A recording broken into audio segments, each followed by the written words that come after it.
Vamos a escuchar ahora el caso de Ana María Herrero, la madre de Borja Lázaro, que desapareció en Colombia el 8 de enero del año 2015 y vivió también un drama personal con las consecuencias que además el sufrimiento trajo consigo. Ana María. Buenas tardes, gracias por permitirme estar aquí hoy. Borja Lázaro Herrero, desaparecido. Borja Lázaro Herrero nació en Vitoria. Tenía 34 años cuando desapareció entre el 7 y el 8 de enero de 2014 en La Guajira, Colombia. Borja es informático, ingeniero informático, trabajando y residiendo los últimos 7 años en Luxemburgo. Ha viajado por medio mundo conociendo países y gentes, haciendo fotografías. Tiene carnet de fotoperiodista, con las que participa en concursos y exposiciones. No es un viajero inexperto y casi siempre lo ha hecho en solitario. Este último viaje iba a ser más largo, recorriendo diferentes países de Sudamérica. En octubre de 2013 llegó a México y en noviembre fue a Colombia, Cartagena de Indias, Santa Marta, la Ciudad Perdida, y en diciembre La Guajira, el Cabo de la Vela. Allí contactó con la etnia Wayuu, que le permitieron participar en un ritual religioso que estaban llevando a cabo, la fiesta de los huesos, y hacer un reportaje fotográfico. Pasó las Navidades en Bogotá con unos amigos y regresó a La Guajira para llevar las fotos impresas a los Wayús como agradecimiento. Y en la noche entre el 7 y el 8 de enero de 2014 desapareció, quedando en la taquilla de la posada donde se alojaba la mayoría de sus pertenencias: máquina de fotos, ordenador, documentación, tarjetas de crédito. Con él desapareció una pequeña mochila de tela en la que había una cámara digital, un móvil comprado en Colombia, algo de dinero. El tiempo pasa desde la última comunicación. Al principio esperamos, porque a veces no tenía cobertura, pero cuando ya nos alarmamos, se puso la denuncia ante la Archaina. Ellos se comunicaron con la policía colombiana y se abre la investigación. Se difunde su desaparición por las redes sociales, medios de comunicación en España y Colombia. Se reparten carteles en La Guajira y se crea una página web. ¿Y la familia ahora qué puede hacer? Esperar. La Archancha informa de lo que habla con la policía en Colombia, sin indicios. Es un misterio. Se le ha tragado la tierra. Nadie nos dice qué más podemos hacer. Y se pide ayuda a Cruz Roja, Reporteros Sin Fronteras, SOS Desaparecidos y cuantas ONGs trabajan o son de Colombia. Obispo de La Guajira, comunidades religiosas. Algunos contestan a nuestra llamada. Estarán atentos por si oyen o escuchan algo o ven algo. Seguimos esperando y confiando en el trabajo de la policía colombiana. El tiempo pasa y ahora todo va más lento. Colombia está tan lejos. Quisiéramos que el embajador de España en Bogotá y el cónsul de Cartagena de Indias nos llamasen y recuerden que hay un español desaparecido. Seguimos esperando y nos sentimos solos. Nadie nos dirige. Y voy al Ararteko a pedir ayuda, que se comunica con la defensora del pueblo de España, que le pide un informe al defensor del pueblo de Colombia, que contesta que la investigación está abierta y que sigue su curso, pero no hay ningún indicio nuevo. Y te das cuenta de que hay problemas legales, que tu hijo, que hay que resolver. Sus cuentas están bloqueadas. La hipoteca de su casa de Luxemburgo, sus impuestos, y tienes que buscar un abogado para hacer el nombramiento de defensora judicial, que se haga cargo de todo. Hacer una traducción jurada de todos sus documentos al francés y viajar a Luxemburgo para poner todo en orden y que lleguen los comunicados a Vitoria. Y una no estaba preparada para esto. ¿Qué más podemos hacer? agradecer a la policía por su trabajo y confiar en ellos, aunque sigamos oyendo que no hay resultados positivos. Agradecer la iniciativa del Ayuntamiento con su declaración institucional de apoyo a la familia y que fue remitida a otras instituciones del Gobierno de España y Colombia. ¿Realmente llegó? Nadie nos ha llamado. Agradecer a los deportistas que llevaron la camiseta con la imagen de Borja, a los amigos que organizan conciertos, a los medios de comunicación que con su difusión hacen que se recuerde que Borja sigue desaparecido. Agradecer a familiares, amigos y gente de Vitoria que nos apoya, que participó en la concentración, que dan ánimos. Pero en realidad te sientes sola, porque dependes del trabajo de otros, porque nadie te dice qué es lo que tienes o puedes hacer. Solo nos queda que esperar y confiar. El tiempo pasa y seguimos pensando en Borja y esperando a Borja.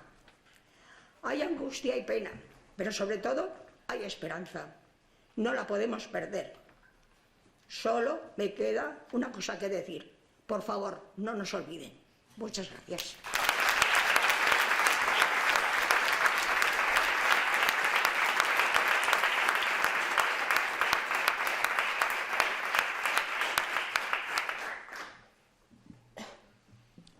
Bueno, pues para acabar con este panel vamos a escuchar el caso particular de Blanca Martínez. Su hermano Miguel Ángel Martínez se marchó el 28 de abril del 2005 con 10.000 euros. No regresó vivo. Apareció junto a la orilla de un fiordo en Estocolmo. ¿Qué ocurrió? ¿Qué pasó durante esos 10 años de tanto sufrimiento? Blanca también busca respuestas y ha pasado por un calvario. Deciros que mi familia empezó la pesadilla cuando encontramos el cadáver de mi hermano. A mi hermano Miguel Ángel, ciudadano europeo, le mataron y le quitaron el corazón, además de otros órganos, en Suecia. Mi hermano, Miguel Ángel Martínez Santamaría, fue víctima de un delito violento y de un posible tráfico de órganos en Suecia. Suecia, ese país modélico con derechos, libertades y transparencia. Durante estos 8 años, ninguna institución ha hecho absolutamente nada por el caso de mi hermano. Voy a intentar resumir toda mi lucha, que ya dura 10 años, en solitario, sin ayuda institucional de ningún tipo, solamente con un solo fin: intentar saber cuáles han sido las causas y circunstancias del fallecimiento de mi hermano. Y si el cuerpo que enterramos en Londres es el de él, porque ni esto lo tenemos claro. Porque no existe ningún documento que acredite que el que hemos enterrado sea mi hermano. El día 29 de septiembre de 2005, la policía de Bilbao nos comunicó, llamó por teléfono a mi madre, que habían encontrado un cadáver flotando en aguas de Estocolmo, en avanzado estado de descomposición, y que podía ser Miguel Ángel, ya que en su bolsillo había una fotocopia de su DNI. Una fotocopia. Mi hermano, en teoría, nos dicen que llevaba 1 mes y medio en el agua. Y esta fotocopia que tengo yo aquí, dicen que estaba en su bolsillo. Se puede ver la fotografía de mi hermano y todos sus datos. Incluso se puede leer su DNI, España y todo. Bueno, pues la familia no recibimos, o sea, la policía de Estocolmo no llamó a mi casa para nada. A nosotros nos llamó la policía y había pasado una semana desde que en teoría encontraron a mi hermano. La policía de Estocolmo tampoco llamó a la embajada. Bien. Luego la familia nos desplazamos a Suecia porque ya veíamos que había algo raro y queríamos encima que nos diesen el cadáver de mi hermano. Y nos tardaron en dar el cadáver 1 mes y medio. Cuando estábamos allí descubrimos que todo era irregularidades y cosas raras. El policía encargado de la investigación no sabía dónde habían encontrado a mi hermano. No existían fotos del levantamiento del cadáver, ni tampoco había estado ningún juez en el levantamiento. La policía sueca nos informa que el caso está cerrado. Nos entrega sus objetos personales, un reloj, unos billetes intactos como los que podría tener hoy en mi bolsillo y esta fotocopia del DNI. ¿Cómo es posible que no se pueda determinar la causa de la muerte por el estado de descomposición en el que se encontraba el cadáver y, en cambio, la fotocopia esta está intacta? Yo, desde luego, no lo entiendo. Pues bien, pese a tener esta fotocopia con todos los datos, esto ya lo he explicado antes, la policía no nos llamó. Pero no solo eso.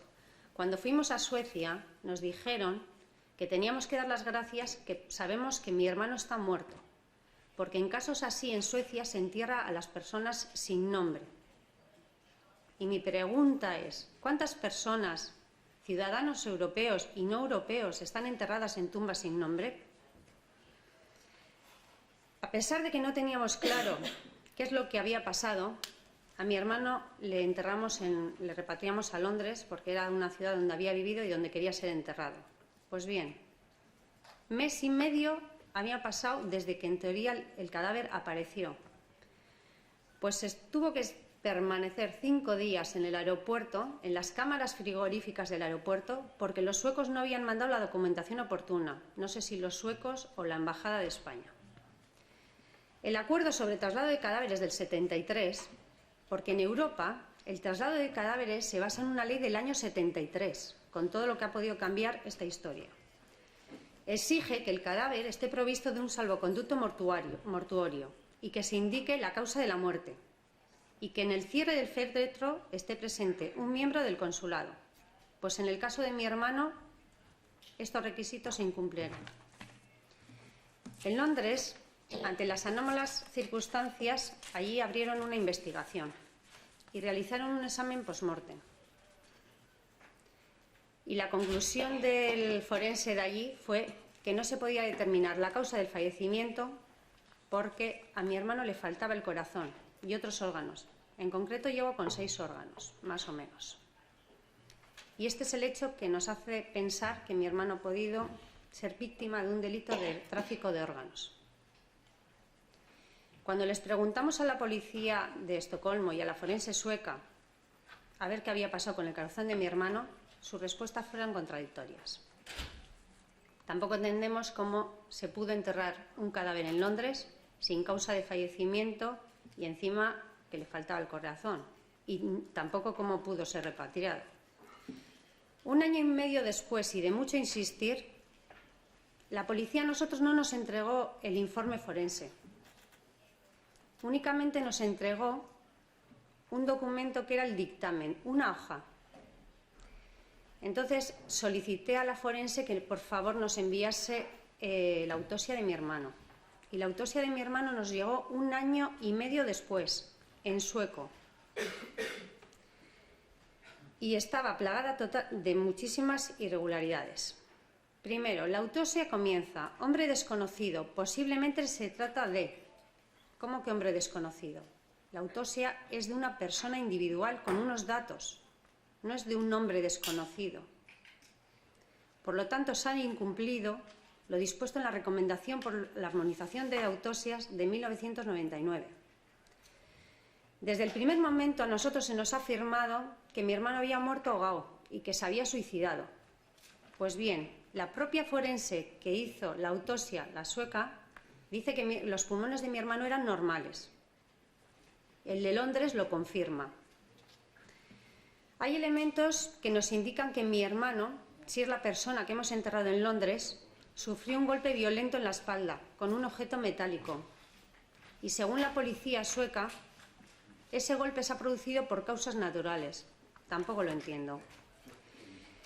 En mi afán de conocer qué es lo que había pasado con mi hermano, insisto, si es mi hermano la persona que hemos enterrado, pues no nos permitieron identificarlo. Cuando fuimos a Suecia no nos dejaron identificarlo. No existen fotografías, no existe nada que pueda decir que es mi hermano el muerto. Y constato lo que ha dicho el padre de Odé, que por ejemplo, te pasan cosas de estas y encima tienes que tratar, en mi caso, con el idioma sueco. O sea, yo no entendía nada. Yo preguntaba a la policía en inglés y la respuesta era en sueco. Se conoce que en la comisaría de Estocolmo nadie hablaba inglés, porque por lo menos en mi caso nadie hablaba, todas las respuestas en sueco.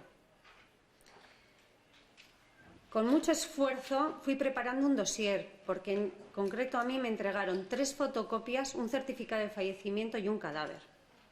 Y a base de mucho insistir, preguntar, conseguí tener ya una documentación importante.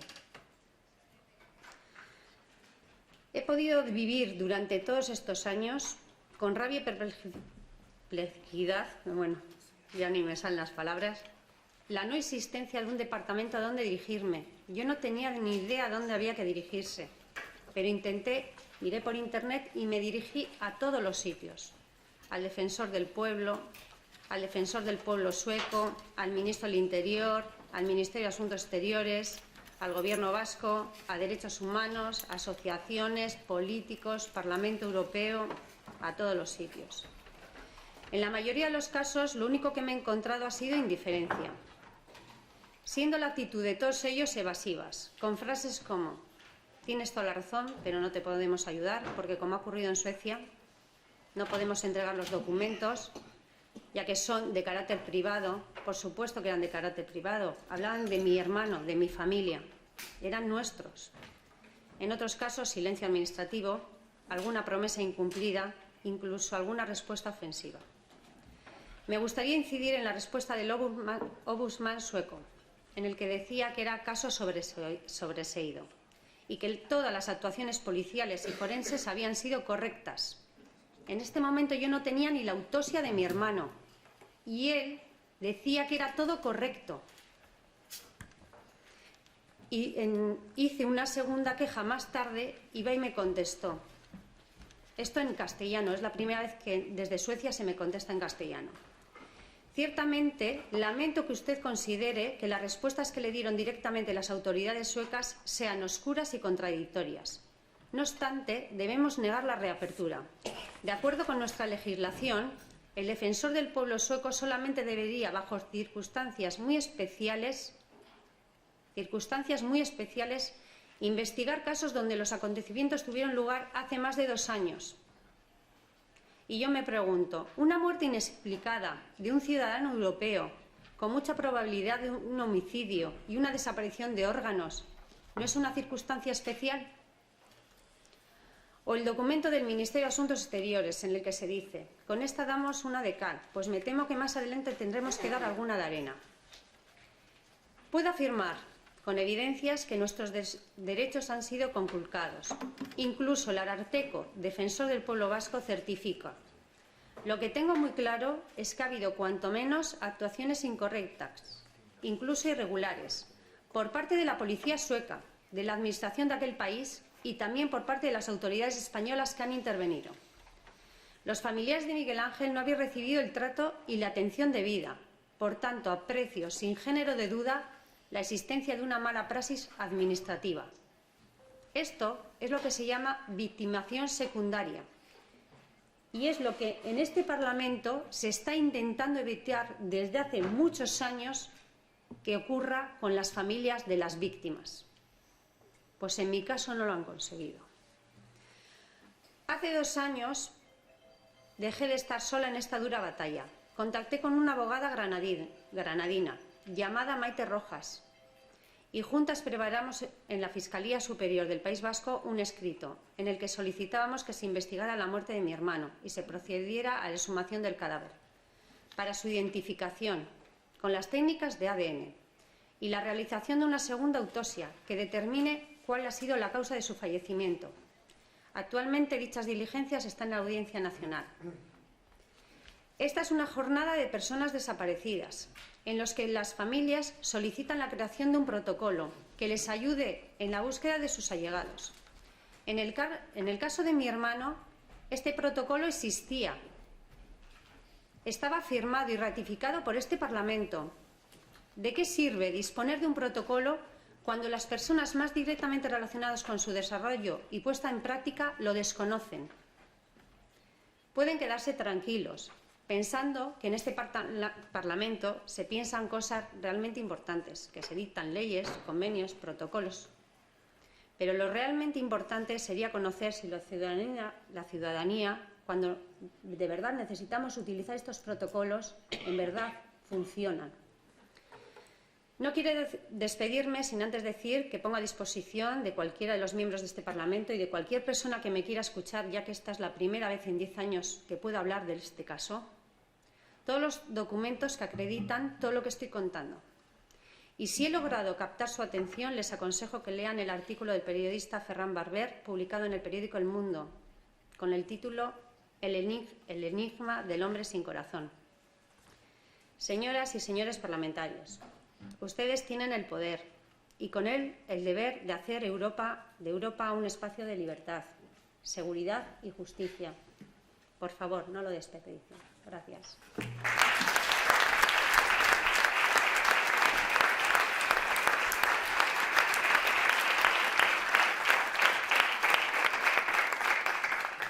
Eskerrik asko, Blanca. Tenemos un ratito para